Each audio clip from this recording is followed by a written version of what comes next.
വേദനിക്കുന്നവരെ തോളിൽ കൈയിലിട്ട് പുഞ്ചിരിയുടെ ദീപശിഖ ഉയർത്തിയ വൈദികൻ എന്നാണ് തിയോഫിനച്ചനെ വിശേഷിപ്പിക്കാറുള്ളത്.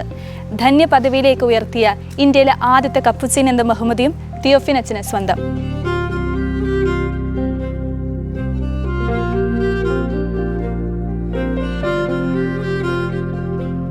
നാം ഇപ്പോൾ ആയിരിക്കുന്നത് പൊന്നുരുണി ആശ്രമത്തിലാണ്. സെയിന്റ് ബോണവെഞ്ചർ കപ്പുച്ചിൻ ആശ്രമം.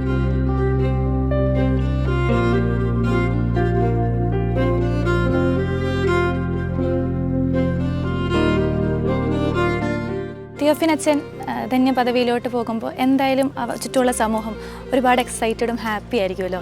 അപ്പം അങ്ങനത്തെ ഒരു റെസ്പോൺസിന് എങ്ങനെയാണ്? ഇപ്പം ദൈവദാസനായിരുന്നപ്പോൾ തന്നെ ഒത്തിരിയേറെ ആൾക്കാർ ഇവിടെ വന്നു പോകുന്നുണ്ട്. അത് ജാതിപത വ്യത്യാസമെന്നെ നമ്മൾ കാണുന്നത്. ഇപ്പം ഓരോ വർഷവും നമ്മൾ അച്ഛൻ്റെ ചരമവാർഷികങ്ങൾ ആഘോഷിക്കാറുണ്ട്. അപ്പോൾ എല്ലാ ആൾക്കാരും ഇവിടെ വന്ന് പ്രാർത്ഥിച്ചതിൻ്റെ ഫലമായിട്ട് ഒത്തിരിയേറെ അനുഗ്രഹങ്ങൾ ലഭിക്കുന്നവർക്ക് അതിൻ്റെ ഒരു പരിണിതഫലം എന്നോണം അവർ എപ്പോഴും ഇവിടെ വരികയും മറ്റുള്ളവരെയും പ്രാർത്ഥിക്കാനൊക്കെ ആയിട്ട് ഇങ്ങോട്ടേക്കൊക്കെ പറഞ്ഞയക്കുന്നുണ്ട്. പക്ഷേ ഈ ധന്യപദവി കിട്ടിക്കഴിഞ്ഞപ്പോഴേക്കും ഇതിൻ്റെ ഒരു വളർച്ച അല്ലെങ്കിൽ ആൾക്കാരുടെ എണ്ണം വളരെ കൂടുതലായിട്ട് കാണുവാനായിട്ട് നമുക്ക് സാധിക്കുന്നുണ്ട്. കാരണം എന്ന് വെച്ച് കഴിഞ്ഞാൽ പലരും ഈ ഒരു വാർത്ത അറിഞ്ഞു കഴിഞ്ഞപ്പോഴേക്കും അവർ വികാരധീനരാകുകയാണ്. അവർ കരഞ്ഞു പോയി എന്നൊക്കെ പലരും കരഞ്ഞു പോവുകയാണ്. കാരണം എന്ന് വെച്ചാൽ അത്രയും അവർ കാത്തിരുന്ന ഒരു സന്തോഷ വർത്തമാനം അവർക്ക് ലഭിക്കുകയാണ്.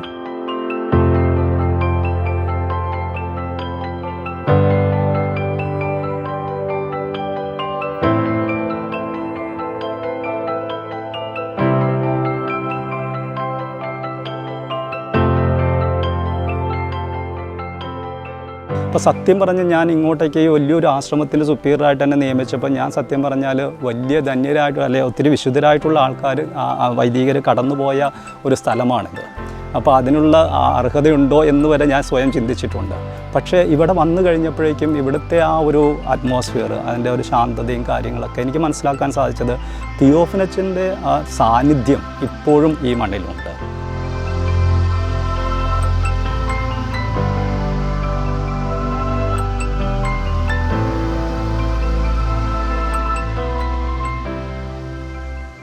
അച്ഛാ, തിയോഫിനച്ചൻ ഇപ്പൊ ധന്യ പദവിയിലേക്ക് വരുന്നല്ലോ. വിശുദ്ധനാകുന്ന ഒരു രണ്ടാമത്തെ ഘട്ടമാണല്ലോ ധന്യനാവുക.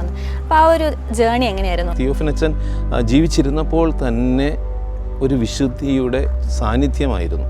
അതുകൊണ്ടാണ് ഈ പ്രോസസ്സിലേക്ക് അച്ഛൻ വരണമെന്ന് ആഗ്രഹിച്ച് ജനങ്ങളുടെ ഭാഗത്തു നിന്ന് വന്ന ആ ഒരു ഇടപെടൽ കണ്ടിട്ടാണ് ഞങ്ങളുടെ സഭയിലെ വിൽഫ്രഡ് പ്രസാദ് എന്ന് പറഞ്ഞ വൈദികൻ തിയോഫിനച്ചൻ മരിച്ചു കഴിഞ്ഞിട്ട് ഈ ആൾക്കാർ അച്ഛൻ്റെ കുഴിമാടത്തിൽ വന്ന് പ്രാർത്ഥിക്കുന്നു, മെഴുകുതിരികൾ കത്തിക്കുന്നു. ഇത് കണ്ട് അച്ഛനെ മറ്റുള്ളവർ അറിയണമെന്ന് ആഗ്രഹിച്ച് അച്ഛൻ തിയോഫിൻ ഗിൽഡ് എന്ന് പറഞ്ഞ ഒരു സംരംഭം ഇവിടെ ആരംഭിച്ചു. അതോടൊപ്പം തന്നെ മനുഷ്യസ്നേഹി എന്ന മാസികയും ആരംഭിച്ചു. അതിലൂടെ തിയോഫിനച്ചൻ്റെ കാര്യങ്ങൾ ജനങ്ങൾ അറിയാനായിട്ട് തുടങ്ങി. ഇവിടെ വന്ന് മെഴുകുതിരി കത്തിച്ച് കുഴിമാടത്തിൽ പ്രാർത്ഥിക്കുന്നവർക്ക് അത്ഭുതങ്ങൾ കിട്ടാനായിട്ട് തുടങ്ങി. ഫേവേഴ്സ്, രോഗങ്ങൾ മാറുന്നു, ക്യാൻസർ മാറുന്നു, കുടുംബത്തിൽ വലിയ തകർച്ചകൾ മാറുന്നു, പൈശാചിക ബന്ധനങ്ങൾ മാറുന്നു.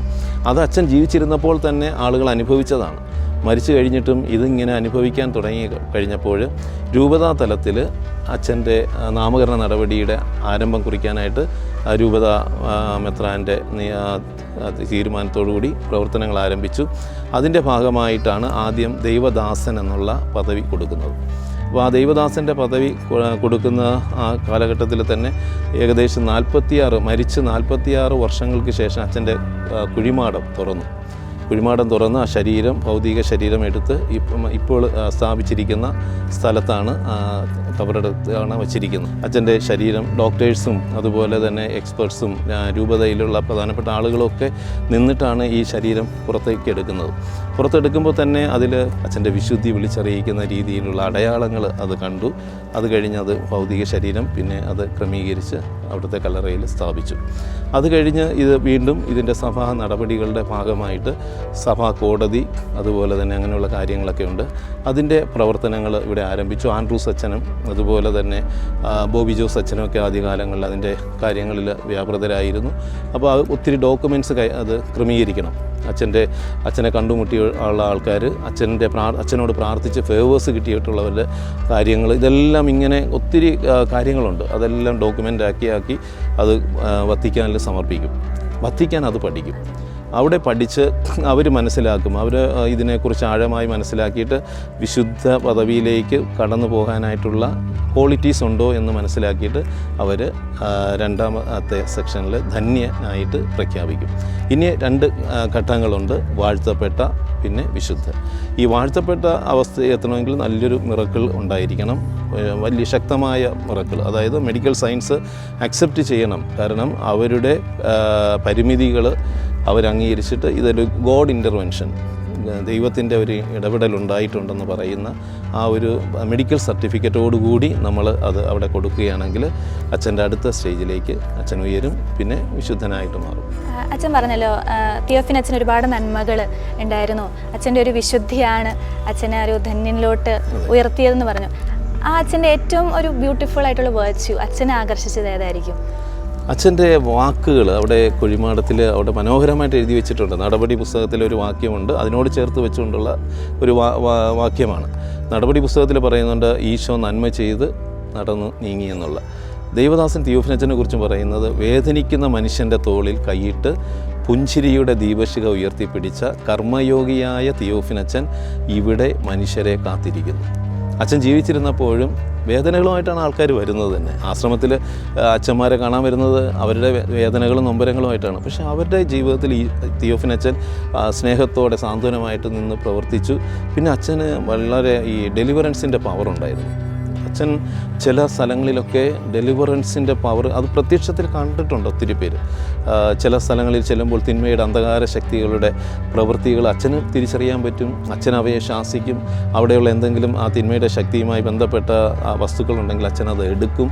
അതെടുത്ത് അച്ഛൻ അത് നിർവീര്യമാക്കാനായിട്ട് പ്രാർത്ഥിച്ച് നിർവീര്യമാക്കും.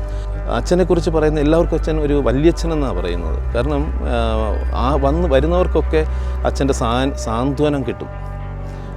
മാനസിക രോഗികൾ വരുമ്പോൾ അവർ മാനസിക രോഗമൊക്കെ ഇവിടെ കഴിഞ്ഞ് അത് എല്ലാം മാറി സൗഖ്യപ്പെട്ടു പോകുന്നത് ആൾക്കാർ കണ്ടിട്ടുണ്ട്.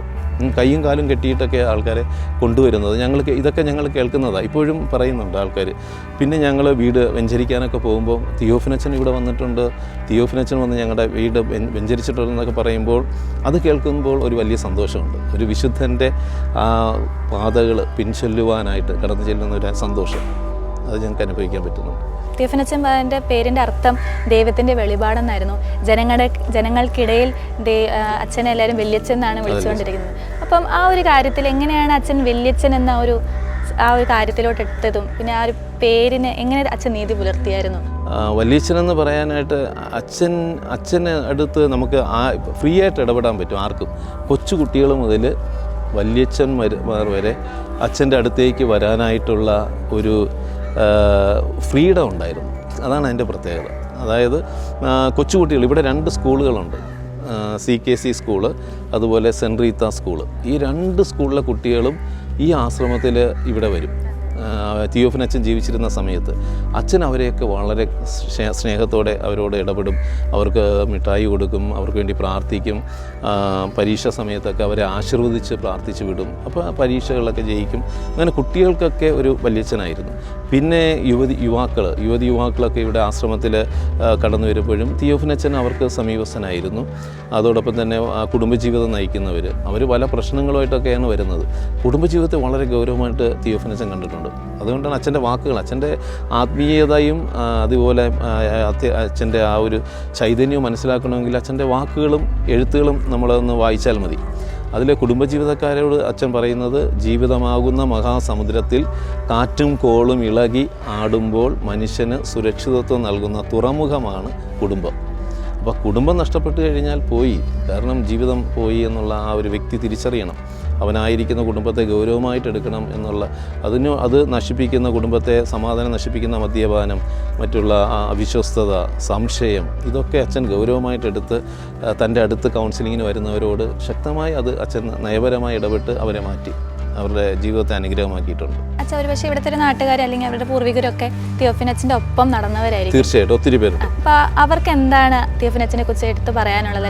അവർ പറയുന്നത്, തിയോഫിനച്ചനെ കണ്ടുമുട്ടിയിട്ടാണ് ഞങ്ങൾക്ക് ആധ്യാത്മികമായും ഭൗതികമായും ആത്മീയമായും ഞങ്ങൾക്ക് വളർച്ച കിട്ടിയത്. അതുവരെ തടസ്സങ്ങളായിരുന്നു എന്നാണ് പറയുന്നത്.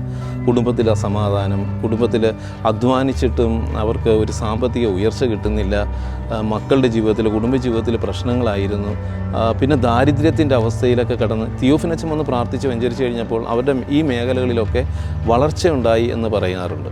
അപ്പോൾ അച്ഛനെ കണ്ടുമുട്ടിയവരൊക്കെ അച്ഛനൊരു വിശുദ്ധനാണ് എന്ന് അവർ അറിയാതെ പറയുന്നുണ്ട്.